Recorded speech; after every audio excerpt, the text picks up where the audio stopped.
The choices you make now will define the legacy of Hogwarts. Hogwarts Legacy was announced back in September of 2020 and was originally supposed to be released in February of 2021. But due to some delays and a bunch of other stuff that happened, the game wasn't fully released all the way until February of 2023. And that was just on PlayStation, Xbox, and PC.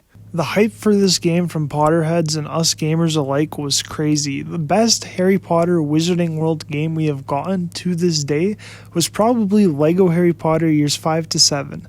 So getting this announced and just how ambitious of a project it was really put all of us on the edge of our seats. I remember just throughout 2022, just sitting there watching footage of this game, just wishing we had gotten it already. And back in 2021, it was like, what is this game going to be like? Like, how are they going to pull off this super ambitious game that they promised us with this reveal trailer and everything they told us? And the crazy thing is they pulled it off completely. I got the game and I love it. And when January hit and we were just a month away from the game finally being out for us to play, the hype was at an all-time high. People were making all different types of memes about being sorted into Azkaban and wanting to be like Voldemort and just do all this crazy stuff that they've wanted to do throughout their childhood. And they realized, oh, it's going to be happening soon. So the game was at an all-time peak before it ended up coming out, which is just insane. And then it did come out in February, and they released the Dark Arts pack first, so if you bought that, then you'd get the game early. So everyone was getting their hands on it earlier than they all thought they would, because it was announced like a week or two before the game came out, like, hey, if you got this pack of the game, you're gonna get it early. And no one really expected much for the game to begin with. The last game that this company made before it was Cars 3 back in 2017, and here we are now. They made the best-selling game of 2023, which is just insane. I think one of the things that made this game just so great, though, was just the crew behind it that worked on this game and put all their time and hours into making this game the game that it is. All the little details of Hogwarts, they perfectly recreated it to make it this perfect mix of nostalgicness from the movies, but also like information from the books and just other medias, and just putting it all together. Like the Defense Against the Dark Arts classroom is a spitting image of the one we see in the movies. And the big landscape that we see of Hogwarts throughout the game when you're flying around on your broom, it's nearly identical from the outside to the one that we see in Half-Blood Prince. And on top of them bringing in all the stuff people love about Hogwarts from the books and the films, they added new locations too. The whole area near the Quidditch pitch with like the walls sort of up around it and the big gate to sort of get on the path that leads you towards Hogsmeade, and just the nice grass area where people learn how to play Quidditch and just all that little fun Summoner's Court matches out there and stuff. You know, that area? That area is just so cool to me. I would have loved that to have been in the movies instead of the Deathly Hallows just switching up the Viaduct Bridge location out of nowhere. Imagine if we got like a cool castle wall Helm's Deep type battle in the movies with a wall like that. I don't know. I'm just spitballing here, but that location is awesome, and it has so much potential for an epic battle scene if they ever want to do one in a Hogwarts Legacy sequel or just in any kind of Harry Potter Wizarding World related content. That area is just cool, and I hope we get to see more of it in live action because it's just a great area that they created just for this game. While the big focus of the game was Hogwarts itself, this game still brought us a giant open world with plenty to explore and plenty to do. It also had iconic locations for a little bit of Gringotts, which was incredibly detailed for just the one little second of it that it was in. I made a video about Gringotts and them potentially doing a DLC for Gringotts because the place is just super detailed in that first little mission for it not to be anything more, I feel like. And it's a spitting image of what you would think Gringotts would look like in a game, and it's just beautiful. Even Hogsmeade, we see it a little bit in the movies, and when we do see it, it's not good enough shots aside from Prisoner of Azkaban to really get to see it. But in this, like, you could fly around it and walk through it, and you see all the buildings in it are tilted just as the books describe them to be. And some shops like Zonko's Joke Shop, it shows you that it's the shop that helped inspire the Weasley twins, and they even have little ginger twins outside the window peeking in just to make hints at the Weasley twins within this game. There's just so much beautiful stuff that they've done throughout the land of Hogwarts Legacy and all the gameplay of it that just really makes it so much smoother. Another thing I was just blown away with this game was all the creatures that were included in this game. As a giant fan of the Fantastic Beasts films and books, I just love to see all of them get included, especially Nifflers. Nifflers got so much great love in this game. The Irondale Niffler was easily one of my favorite side missions throughout the game because it was running after a Niffler, and it reminded me of Newt running around the bank getting after that Niffler, or Newt going through the jewelry shop. Sorry, I had a brain fart. The jewelry shop looking for the Niffler. I love all the stuff that they included. Like Graphorns, that was a new species just created for Fantastic Beasts. Same with Mooncalfs and all these other stuff that was just created for Fantastic Beasts, along with stuff from the Harry Potter films, like the hippogriffs or the phoenixes and stuff, were all just included in this game as well. And they made it so you could basically be Newt's commander. And with that, they included the damn Room of Requirements too, which is just so beautiful, especially when you're doing that first mission where you're looking through it and it's the messy one that the Rowena Ravenclaw's diadem is hidden in, the Horcrux. So it's just really cool what they've done with all that and incorporating the Room of Requirements into it being like a knapsack, Newt's suitcase type thing as well. Like, details are crazy. Even back to the Beast, they had the Thestral where you can't see it at first until you see death, which is just perfect because that was such a big part of Order of the Phoenix, and loved how they included it in here. You're going to hear me saying how I loved so much stuff, whatever you're listening to this on, whether it's through YouTube or Spotify, Apple Music, whatever you're listening to this on, you're going to hear me say that I loved so much stuff throughout this game because, well, I love the game. They even included so much magical items, such as portkeys. I didn't think they'd be able to incorporate portkeys, but they did it. The motion of when you cast a spell is very identical to the motion that is described within the books and seen in the films.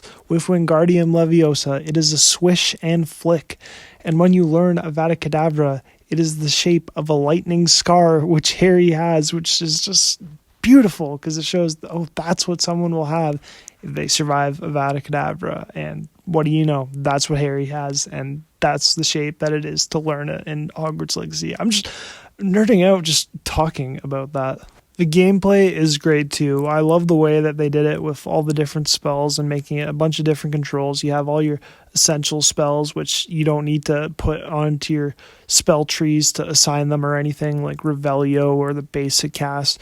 You could just do those on your own because they're easier spells to cast. But then with the spell tree stuff, you gotta assign the spells, and it makes this extra level of like learning how to do combat and stuff, which I love how they did that, and how to do combos with all the different spells. Like, you could go into fights doing basic cast. It's just going to take you so much longer, whereas if you're just, running in there and doing all the spells, comboing them up. And they even teach you at the start of the game how to do a little bit of combos, but I sort of wish they delved into that a little bit more, maybe in the Defense Against the Arts classes, so that more casual people would be able to get into the groove of that. And I also just really like and appreciate the broom gameplay within the game. I know a lot of people are annoyed that there was no Quidditch in the game, and believe me, I was annoyed about it too. I even made a video about it. But I realized that there's just so much detail within this game to be annoyed about there being no Quidditch. We still got broom flying. We still got the whole Quidditch pitch. We got a whole bunch of different flying based missions for you to go about and do, and even just the broom controls itself are just so soothing and so fast. Like, there's a bunch of different aerodynamic features to it where if you're holding the left trigger you'll go faster, but it depends on how well your broom is upgraded for how high and how low and how fast you could go. The Broom features are just incredible in it. They also added flying beasts into the game, like Thestral and Hippogriffs, which you could ride. You could even ride the Graphorns. There's so much ways to traverse. There is even the Flue Flame system for fast travel. I was very curious as to how they would pull off fast travel within the game, but what do you know? They did it. Even the story ended up being just such a fine addition to the Wizarding World lore and stories that we already have already. It's set in the late 1800s, 1891, I believe. It's just before Dumbledore actually attends Hogwarts, just to give you a good little time frame of when the story takes place. But anyways, we are a 5th year entering our first year in Hogwarts, and our magic abilities were detected a little later, but we also have some undetected magic within us. This is ancient magic, something that very, very few people have had. And the people who did have this magic were called the Keepers, and they have this chamber all throughout Hogwarts that you could find, and you could go do their trials to test if you're worthy. But there is a goblin rebellion happening at the time, led by Ranrock, who is a great villain who happens to live up to the likes of the series' big villains like Grindelwald, Bellatrix, Voldemort. He holds his own against them, and it's just one of the many reasons why this story is so great and captivating. And that just adds so much lore to secret chambers hidden within Hogwarts, just like the Chamber of Secrets. Now we have the Trials Chambers, and I can't help but get geeky and love that. They even have a similar tunnel system as to how you get down to find them. On top of the main story, there's also 3 side stories for you to do. That is with 3 of your classmates, Gryffindor and Natsai, Hufflepuff Poppy Sweeting, and Slytherin Sebastian Sallow. I've made a whole video about Sebastian Sallow's life story, and it's just, his story is arguably better than the main story. You get to watch him go from this happy young kid to being super ambitious, and it landing him in some serious trouble in Azkaban. I won't get into too much spoilers because I've already felt like I've spoiled way too much throughout this episode. There's also Natsai story, which she is just incredibly brave. If you think of a Gryffindor, you should think of her. Screw Harry Potter, screw Ron Weasley, it's the Natsai show now, because she just demonstrates so much true bravery through it. Not to mention, she's an animagus. What's not to love about that? My favorite of the trio, though, is Poppy Sweeting. She's incredible. I'm a big Newt Scamander fan and a big Hufflepuff. As you guys might know if you watch my YouTube channel, I always talk about him in my Hogwarts Legacy videos. And Poppy is basically just Newt before Newt's time. You can't help but not love her. She's awesome. Now, throughout the year of Hogwarts Legacy being out, I have put out 17 videos on the game, which just feels insane to me. I remember when I made the first of those videos, which was just a fun little video of sneaking into the Slytherin common room when you're not in Slytherin house. That video was the very first video I did on this channel, and it feels like just yesterday that I made the video, but looking back on it, that was 10 months ago. That video was just me showing how to sneak under the map, which is now being patched, and how to fly all the way across the map, all the way into the Slytherin common room, and you could get in there with any of the other houses. The next 2 videos I did for Hogwarts Legacy were specifically gameplay focused. I didn't talk in either of these videos. One was the Graphorn boss fight, and the other one was the Deathly Hallows mission in full detail. I then tried to do a more so comedic video. It didn't do too well, but it was more so a video of me putting together what I thought, as a joke, the best outfit in Hogwarts Legacy. It was just a fun little goofy video I made for the game, and deep down in my heart, it's one of my favorite videos I've probably ever made for this channel. It's a nice one. I recommend you check it out. After that, I did a little Quidditch video, and my ideas for if they were to add Quidditch to the game. Now, I made that 2 months after the game had released, basically, and that was before Harry Potter Quidditch Champions was announced, so I'm very excited for that game, and hopefully that game fulfills all the stuff I had in that video that I mentioned. After that video, though, I did take a 3-month break from YouTube. With my big return back to YouTube, I released a 1 minute long video called Me Accidentally Killing a Niffler, where I accidentally launched a Niffler flying off a cliff and into the ocean. It was just a 1 minute video, which was supposed to be just comedy related. The video didn't do too well, but it was my way of saying, baby, I'm back. Then I went and I did a video just about the Dark Arts pack. That one now has over 1,000 views because it's had a recent spike in popularity, so thank you for that. And it's an okay video, I think. It's mostly just me playing the game and having fun. Then I did the first video on my channel, which hit 1,000 views. It is currently the second most viewed video on my channel with 3,000 views now.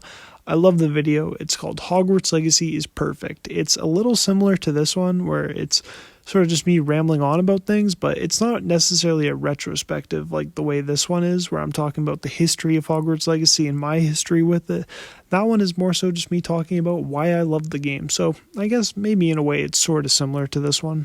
I then did a video about the Haunted Hogsmeade expansion that was only on PlayStation for a little bit, but now at the year point it should be on Xbox, Nintendo Switch, and PC, so everyone could check out that amazing horror expansion type exclusive thing, whatever you want to call it. And everyone could check that one out now, but I did a video for it back in the day, and that one did okay. Also did a room requirements video of me just sort of going all in and decorating it. That one was super fun to make. It took me like about a whole day to make, but the longest video on my channel that annoyed me to make, because it took me 3 months long to make, was me explaining the entire story of Hogwarts Legacy with my 26 minute long video called Best Moments from Hogwarts Legacy Campaign. That one I basically broke down the whole plot of Hogwarts Legacy. It's definitely worth the watch. I did a video for Hogwarts Legacy on Nintendo Switch because when that finally released, I was very excited because I love my Nintendo Switch. I have put 25 hours onto the game since for my Nintendo Switch, but that video is basically just my reaction to the very first mission and just commenting on stuff that I've noticed throughout the Nintendo Switch version of Hogwarts Legacy during my very first moments of playing it. I've also done a fun little video about the life of Sebastian Solo that I've mentioned. I set a world record for reaching 1 million gold. I pitched a DLC idea for Hogwarts Legacy involving Gringotts, which I've also mentioned back in this video. My only other 1,000 view Hogwarts Legacy video was a video of me ranking all the spells where I stupidly let my bias take the better of me because, spoiler alert for that, I had Lumos at number 1 just based off the sound. So yeah, that maybe wasn't quite the best list, but you know what? It was my list and I loved making that video just like I love playing this game. So yeah, I really have enjoyed this game. I've put well over 600 hours on PlayStation. I've put an extra 30 hours just on Nintendo Switch, which I'm planning to do another 600 more on PlayStation and another 600 on Nintendo Switch. I just can't get enough of this game. It really brought back my love for this franchise. Growing up, Harry Potter was always just such a big part of my childhood. I had the robes, I had all the wands, I would binge the movies once a week, and don't get me wrong, I still do. One of the things I never did though as a big Potterhead, even though I knew all the lore and a big chunk of the stuff that happened in the books, I had never read the books before, and playing this game has inspired me to read the books, and I've been thoroughly enjoying that. I've even picked up all the Fantastic Beasts screenplay books, and I've been reading through all those. This game has just fully brought me back into my Potterhead lore, and I've been obsessed with the Wizarding World since this game came out. It's brought back a part of me that I never realized how much I've forgotten and missed. It's just an incredible game. Just if you love the Wizarding World, you are going to love this game. Thinking of this game being 1 year old already is just flabbergasting to me. It leaves me flabbergasted. I feel like I'm a parent who's watching a child become 1 year old already. I remember the week building up to getting this game and just shaking, waiting for it to come out, and here we are now 1 year later, and there's still big talk of whether there'll be DLC or whether there'll be a sequel or stuff like that. Every time you see Hogwarts Legacy post on Instagram, all the comment sections are just filled with fans asking, when's more coming out? When is this? When is this? When is that? And I don't blame them. I'm sort of in that mindset too. But we have been getting quite a few updates, and we do know that after the success of Hogwarts Legacy, Warner Bros. Games is like, okay, we got to make more Wizarding World shit, because here we are 1 year into the game, and it was the best-selling game of 2023, and like it did really well all across the board. It's really tough to find outlets that didn't like this game.